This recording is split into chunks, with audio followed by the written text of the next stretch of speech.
नमस्कार विद्यार्थी मित्रांनो. आज आपण इयत्ता 10वीचा जो सायन्स अँड टेक्नॉलॉजी पार्ट 1 म्हणजेच विज्ञान आणि तंत्रज्ञानचा भाग 1 चा पेपर जो 11 मार्च 2026 रोजी झाला होता पहा, त्याची आदर्श उत्तरपत्रिका कशी लिहायची ते पाहणार आहोत. हा जर व्हिडिओ तुम्ही पूर्ण पाहिलात तर नक्कीच तुम्ही देखील या विज्ञान आणि तंत्रज्ञान भाग 1 या पेपरमध्ये 40 पैकी 40 मार्क्स तर मिळवालच, परंतु तुमच्या बोर्डाच्या कशा प्रकारे उत्तरे अपेक्षित असतात बोर्डाच्या परीक्षेत ते देखील ह्या व्हिडिओमध्ये मी तुम्हाला सांगितलेले आहे. आणि किती प्रश्न कोणत्या प्रश्नाला किती उत्तर लिहायचं आहे, किती मार्क्सला ते प्रश्न विचारले जातात, हे देखील या व्हिडिओमध्ये मी तुम्हाला सांगणार आहे. त्यामुळे व्हिडिओ कुठेही स्किप करू नका, संपूर्ण पहा. आणि जर तुम्ही चॅनलवरती नवीन असाल तर चॅनलला सगळ्यात आधी सबस्क्राईब करा आणि बाजूची बेल घंटा देखील क्लिक करा. तर चला तर पाहूयात. सर्वप्रथम पहा, तुमचा इथे सीट नंबर व्यवस्थित अगदी अंकात लिहायचा आहे. त्यानंतर तुमचा जो सीट नंबर आहे तो अक्षरात लिहून तुमची सही करायची आहे कॅन्डिडेट सिग्नेचरच्या तिथं. त्यानंतर तुमचा केंद्र क्रमांक लिहायचा आहे पहा, आणि विषय असणार आहे सायन्स अँड टेक्नॉलॉजी. त्यानंतर पेपर पार्ट 1 तिथं लिहायचं आहे आणि डेट हा पेपर 11 मार्च 2026 रोजी महाराष्ट्र बोर्डामार्फत घेतला गेलेला होता. आणि त्यामुळे तिथं दिनांक काय येणार आहे तुमची 11 मार्च 2026. आणि उत्तर लेखनाची भाषा ही इंग्लिश असणार आहे. जर तुम्ही सप्लिमेंट्स इथे जोडला असाल तर तुम्हाला नंबर ऑफ सप्लिमेंट्स लिहायचं आहे आणि मेन आन्सर बुक म्हणजे इथे टोटल इन फिगरमध्ये तुम्हाला काय करायचं आहे, लिहायचं आहे. चला तर 80 तुमचा जो 40 मार्क्सचा पेपर आहे पाहूयात कशा प्रकारे आपण सोडवलेला आहे, जो आदर्श उत्तरपत्रिका आहे. तर पहिला प्रश्न जो असणार आहे पहा, तो तुमचा एकूण 10 मार्क्ससाठी असणार आहे, ज्यामध्ये प्रश्न क्रमांक पहिला ए असणार आहे तो 5 मार्क्ससाठी असणार आहे. आणि तो MCQ बेस्ड म्हणजेच तुम्हाला काय करायचं आहे तर choose the correct alternative from the given option. तुम्हाला 4 ऑप्शन देणार आहेत आणि त्यापैकी एक तुम्हाला काय करायचं आहे तर करेक्ट असं अल्फाबेट आणि त्याचा आन्सर तुम्हाला असं लिहायचं आहे. पहिल्याचं सी ऑप्शन असणार आहे, त्याचा आन्सर सहित लिहायचं आहे, फक्त अल्फाबेट लिहून यायचं नाही. सेकंडचं असणार आहे पी ब्लॉक ऑप्शन असणार आहे बी. थर्डचं असणार आहे डी ऑप्शन, काय असणार आहे 1000 जूल. त्यानंतर फोर्थ असणार आहे पहा MCQचं आन्सर ए असणार आहे 2.42. आणि जे फिफ्थ आहे त्याचं काय असणार आहे पहा, ऑप्शन सी असणार आहे 25 सेंटीमीटर. तर अशा प्रकारे तुमची जी उत्तरं असणार आहे ती MCQची अशीच लिहायची आहेत पहा. त्यानंतर तुम्हाला प्रश्न यामध्ये नाही लिहिला तरी चालेल, प्रश्न लिहिण्याची आवश्यकता नाही, फक्त त्याचा आन्सर आणि ऑप्शन तुम्हाला लिहायचं आहे. त्यानंतर क्वेश्चन नंबर 1B असणार आहे, हा देखील 5 मार्क्ससाठी असणार आहे, ज्यामध्ये पहा प्रश्न कशा प्रकारचे विचारले जातात. 1 मार्क्ससाठी असणार आहे पहा ऑड मॅन आउट. तुम्हाला काही 4 ग्रुप्स दिलेले आहेत आणि त्यामधील एक गटातनं बसणारा तुम्हाला काय करायचं आहे, शोधून लिहायचं आहे पहा.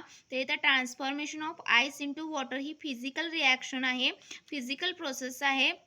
आणि तुम्हाला काय करायचं आहे, बाकीच्या सगळ्या केमिकल्स रिॲक्शन दिल्या होत्या, त्यामुळे हे ऑड असणार आहे 1 मार्क्ससाठी. सेकंड वन असणार आहे तो पहा कोरिलेशन फाइंड करून लिहायचं आहे.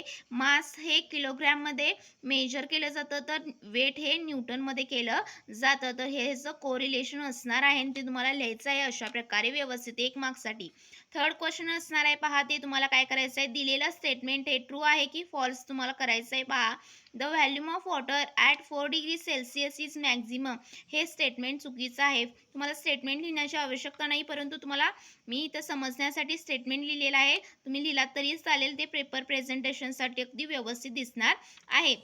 त्यानंतर फोर्थ क्वेश्चन असणार आहे 1 मार्क्ससाठी, तुम्हाला काय करायचं आहे तर मॅच द पेअर्स करायचं आहे ग्रुप 1 टू ग्रुप बी. तर ग्रुप ए दिलेला आहे थर्मामीटर, त्यातलं ग्रुप बी मधला आन्सर काय येणार आहे तर टू मेजर द टेम्परेचर. थर्मामीटरचा यूज कशासाठी केला जातो तर टू मेजर द टेम्परेचर. जे 5वं असणार आहे पहा, तर त्यामध्ये तुम्हाला काय करायचं आहे, एका वाक्यात उत्तरे लिहायचं आहे पहा 1 मार्क्ससाठी. The wavelength of a violet ray in the dispersion of a light is किती असणार आहे 400 नॅनोमीटर. तर अशा प्रकारचे खूप सोपे प्रश्न क्वेश्चन बी मध्ये 1 मार्क्ससाठी विचारणार आहेत आणि जे तुमच्या सिलेबसमधलंच असणार आहेत, त्यामुळे व्यवस्थित अगदी तुम्हाला काय करायचं आहे तर स्टडी यामध्ये करायचं आहे आणि ते प्रश्न व्यवस्थितच अगदी सोडवायचे आहेत. त्यानंतर पहा पुढचा प्रश्न असणार आहे तो क्वेश्चन 2 असणार आहे आणि हा देखील एकूण 10 मार्क्ससाठी असणार आहे, ज्यामध्ये क्वेश्चन नंबर 2A असणार आहे तो 4 मार्क्ससाठी गिव्ह सायंटिफिक रिझन्स. 3 देणार आहेत पहा. यामध्ये तुम्हाला क्वेश्चन्स आणि त्यातले 2 क्वेश्चन्स तुम्हाला यू नीड टू सॉल्व्ह करायचे आहेत. त्याचं आन्सर कसं लिहायचं तर पाहूयात. तर पहा, पहिला आहे 2 मार्क्ससाठी, geostationary satellites are not useful for studies of polar regions because. तर याचं उत्तर पहा, 4 ॲटलिस्ट तुम्हाला पॉईंट्समध्ये लिहायचे आहेत आणि 2 मार्क्स इथे घेऊन जायचे आहेत. तर अशा प्रकारे तुम्हाला पाहू शकता. व्हिडिओ थोडासा स्टॉप करा आणि कशाप्रकारे याचं गिव्ह रिझन्सचं उत्तर लिहिलेलं आहे ते तुम्ही पाहू शकता. त्यानंतर थर्ड वन सोडवलेला आहे पहा. Atomic radius goes increases as we down on the group. तर ह्याचं देखील गिव्ह रिझन्सचं, सायंटिफिक रिझन्सचं ते काय केलेलं आहे, आपण रिझन लिहिलेलं आहे. आणि अशाच प्रकारे तुम्हाला रोमन काय करायचं आहे, तर यामध्ये या पॉईंट्सचा यूज करून तुम्हाला काय करायचं आहे, इथं तुम्ही ABCD देखील वापरू शकता, परंतु तुम्हाला पॉईंट्समध्ये त्याचं उत्तर लिहायचं आहे. अजिबात पॅरेग्राफ्समध्ये उत्तर लिहायचं नाही, कारण तुम्हाला काय असणार आहे, मार्क्स हे व्यवस्थित अगदी पॉईंट वाईज देणार आहेत पहा. 2 पॉईंट लिहिले तर 1 मार्क्स, 4 पॉईंट दिले तर 2 मार्क्स, म्हणजे पैकीच्या पैकी इथं मार्क्स तुम्हाला गिव्ह रिझन्समध्ये भेटणार आहेत. त्यानंतर पुढचा क्वेश्चन असणार आहे पहा, क्वेश्चन 2B असणार आहे. एकूण तुमचा 6 मार्क्ससाठी असणार आहे.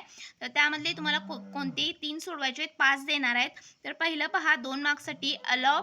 व्हॉट इज अलाव, तर त्याची डेफिनेशन लिहिलेली आहे 1 मार्क्ससाठी, आणि 1 मार्क्ससाठी त्याचं एक्झाम्पल तुम्हाला लिहायचं आहे. तर ब्रास हे एक अलॉय आहे, कशाचं, कॉपर आणि झिंकचं. खूप सोपे वाक्य पहा, तुम्ही वाचू शकता. And alloy is a homogeneous mixture of 2 or more metals और नॉन मेटल्सचं येथे मिक्सचर असू शकतं.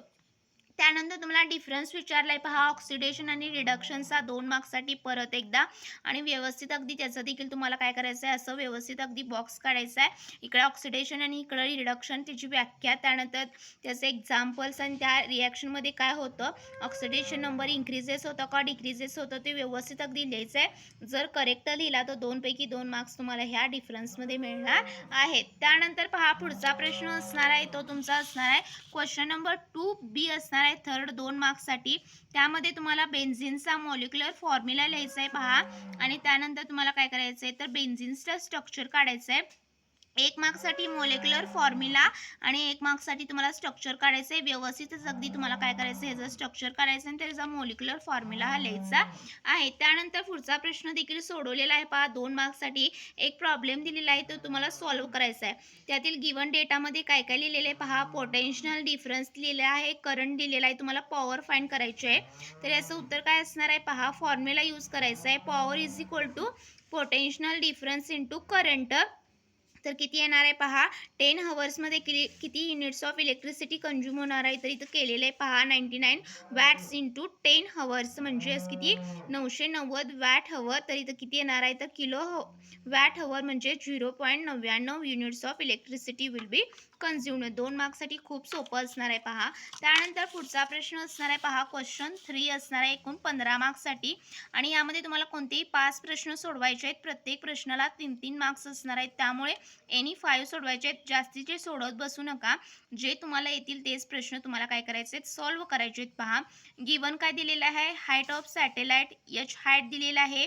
त्यानंतर पाहू शकता, ओरिजिनल मास आपण अर्थचा M मानायचा आहे, आणि न्यू मास किती, 4M. तर किती time taken to by the satellite to revolve around the earth orbit is given as, हेच तुम्हाला फॉर्म्युला यूज करायचं आहे. तर त्याची किंमत तुम्हाला VC मध्ये ठेवायची आहे. अशा प्रकारे तुम्ही व्यवस्थित अगदी इक्वेशन्स तिथे तयार करायचे आहेत, आणि काय करायचं, इक्वेशन 1, 2, आणि तुम्हाला काय करायचं, इक्वेशन 3 देखील करायचं आहे.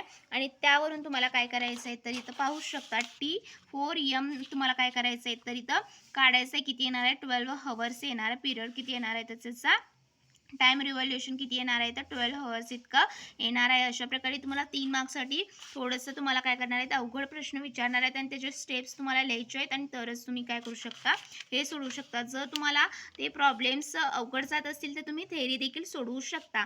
तर यामध्ये तुम्हाला एखादं काय दिलेलं आहे, तर एखादं डायग्राम दिलेलं आहे, आणि ती फिगर ऑब्झर्व करायची, आणि त्यावरून तुम्हाला 3 प्रश्न विचारलेले आहेत पहा, की दिलेल्या ह्याच्यामधून कोणता गॅस रिलीजड होतो, तर CO2.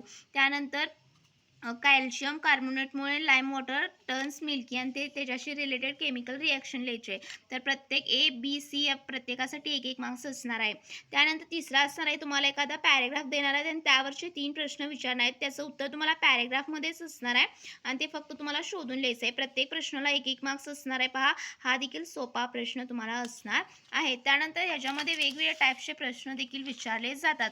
तर यामध्ये विचारले आहे तुम्हाला काय करायचं आहे, तर तुम्हाला इलेक्ट्रिक मोटरचं काय करायचं आहे, तर इथं डायग्राम ड्रॉ करायचे आणि त्याचा प्रिन्सिपल तुम्हाला लिहायचा आहे. तर ते लिहिलेलं आहे बाहेर. डायग्रामसाठी 2 मार्क्स असणार आहेत आणि प्रिन्सिपलसाठी 1 मार्क्स. व्यवस्थितच अगदी तुम्हाला डायग्राम्स ही ड्रॉ करायची आणि त्याचं नेमिंग हे करायचे, पेन्सिलने डायग्राम ड्रॉ करायचे आणि नावं देखील पेन्सिलनंच लिहायची आहेत, पेननं लिहायचं नाही. आणि त्याचं प्रिन्सिपल यासाठी 1 मार्क्स. तर अशा प्रकारे तुमचं क्वेश्चन्स असणार आहेत. त्यानंतर पहा, पुढचा असणार आहे 3 मार्क्ससाठी आणि सोडवलेला आहे. पहा कितवा असणार आहे तो क्वेश्चन, 6 असणार आहे. पहा, ती metalloids in the second and third periods is boron आणि सिलिकॉन. त्यासाठी तुम्हाला काय, जे पिरियडिक टेबल आहे ते व्यवस्थित अगदी स्टडी करून जायचं आहे. कोणता मेटल कोणत्या ठिकाणी आहे ते व्यवस्थितच करून जायचं आहे आणि त्यावर्षी तुम्हाला 3 मार्क्सचे प्रश्न असणार आहेत. पहा, थर्ड पिरियडमध्ये नॉन मेटल्स कोणते त्यांची नावं लिहायची आहेत. त्यानंतर ज्यांची व्हॅलेन्सी 4 आहे ते देखील तुम्हाला काय करायचं आहे, ते एलिमेंट्सची नावं लिहायची आहेत आणि इथं 3 मार्क्स तुम्हाला काय करायचे आहेत, घेऊन जायचे आहेत. प्रत्येक प्रश्नाला 1-1 मार्क्स. त्यानंतर बघा, जो पुढचा असणार आहे 7वा प्रश्न असणार आहे तो देखील इथे सोडवून दाखवलेला आहे. तो क्वेश्चन्स नंबर लिहायला विसरलेला आहे, परंतु क्वेश्चन 7 येणार आहे. पहा, व्यवस्थित अगदी सोडवलेला आहे. वेट, त्यानंतर तुम्हाला काय करायचं आहे, तर ते रोज व्यवस्थित अगदी त्यांचं रिलेशन होईल असं करायचं आहे. वेट हे न्यूटनमध्ये काय केलं जातं, मेजर केलं जातं. Changes from place to place change होतं. ॲक्सिलरेशन ड्यू टू ग्रॅव्हिटी किती आहे, त्याचं सूत्र metre per second square. 0 at the सेंटरला 0 असते. ग्रॅव्हिटेशनल कॉन्स्टंट देखील newton metre square per kilogram square आणि सेम इन द एंटायर युनिवर्समध्ये सेम असणार आहे. हा देखील टेबल 3 मार्क्ससाठी तुम्हाला विचारला गेलेला आहे. खूप सोपा आहे. पहा, फक्त तुम्हाला ह्याची जागा वेगवेगळ्या ठिकाणी दिली होती ह्या प्रत्येक काय आन्सरची आणि ती तुम्हाला असं रो करेक्ट येईल असं करेक्ट करून लिहायचं आहे. त्याचं उत्तर मी व्यवस्थित लिहिलेलं आहे आणि तुम्हाला असंच ड्रॉ करून लिहायचं आहे. त्यानंतर पहा, पुढचा प्रश्न असणार आहे 5 मार्क्ससाठी आणि यामध्ये तुम्हाला काय करायचं आहे, 2 प्रश्न देणार आहेत, कोणताही एक सोडवायचा आहे. पहा, इथं सोडवलेलं आहे. पहा, 5 मार्क्ससाठी. तर steps in the extraction of aluminium हे 2 मार्क्ससाठी तुम्हाला विचारलेलं आहे. त्याच्या स्टेप्स जर तुम्हाला माहिती असल्या तर तुम्ही व्यवस्थित अगदी ते लिहू शकता. त्यानंतर त्यामध्ये सब क्वेश्चन विचारलेला आहे 2 मार्क्ससाठी. The melting point of pure alumina is किती असणार आहे, तर ही इज अबाउट 2050 डिग्री सेल्सिअस असणार आहे आणि ते रिड्यूस होतं ते देखील तुम्हाला लिहायचं आहे. पहा, 1 मार्क्स 2 मार्क्ससाठी. सी देखील 1 मार्क्ससाठी विचारलेलं आहे. पहा, ॲनोड्साइड मोड ऑफ कार्बन. त्यानंतर ह्याचं देखील तुम्हाला थेअरीमधलं हे प्रश्न असणार आहे. ह्याचं देखील मी उत्तर व्यवस्थित अगदी लिहिलेलं आहे आणि परीक्षेमध्ये असंच तुम्हाला उत्तर काय करायचं आहे, लिहायचं आहे आणि 40 पैकी 40 मार्क्स या पेपरमध्ये तुम्हाला काय करायचं आहे, तर सायन्स अँड टेक्नॉलॉजीच्या पेपरमध्ये हेच प्रश्न तुम्हाला प्रिव्हियस इयर सारखेच क्वेश्चन्स तुम्हाला येणाऱ्या 2027च्या बोर्ड परीक्षेमध्ये विचारले जातात. त्यामुळे हे क्वेश्चन्स परफेक्ट करा आणि अशीच आदर्श उत्तरपत्रिका तुम्ही जास्तीत जास्त बोर्डाच्या परीक्षेत लिहिण्याचा प्रयत्न करा, जेणेकरून तुम्हाला देखील या परीक्षेमध्ये पैकीच्या पैकी मार्क्स तर मिळतीलच आणि तुमचं प्रॅक्टिस देखील होणार आहे. पहा, आणि तुम्हाला प्रत्येक नवीन प्रश्न नवीन पानावर म्हणजे जो बोर्डाची उत्तरपत्रिका आहे पहा त्याच्या उजव्या साईडला करायचा आहे. स्टार्ट कुठेही इकडच्या साईडला करायचं नाही. नवीन प्रश्न पहा, क्वेश्चन 3 देखील नवीन पानावरच स्टार्ट केलेला आहे आणि क्वेश्चन 4 देखील नवीन पानावरच स्टार्ट केलेला आहे. जर याविषयी तुम्हाला काही डाऊट असेल तर नक्कीच कमेंट सेक्शनमध्ये लिहायला विसरू नका. भेटूया अशाच नवीन व्हिडिओसोबत. तोपर्यंत धन्यवाद.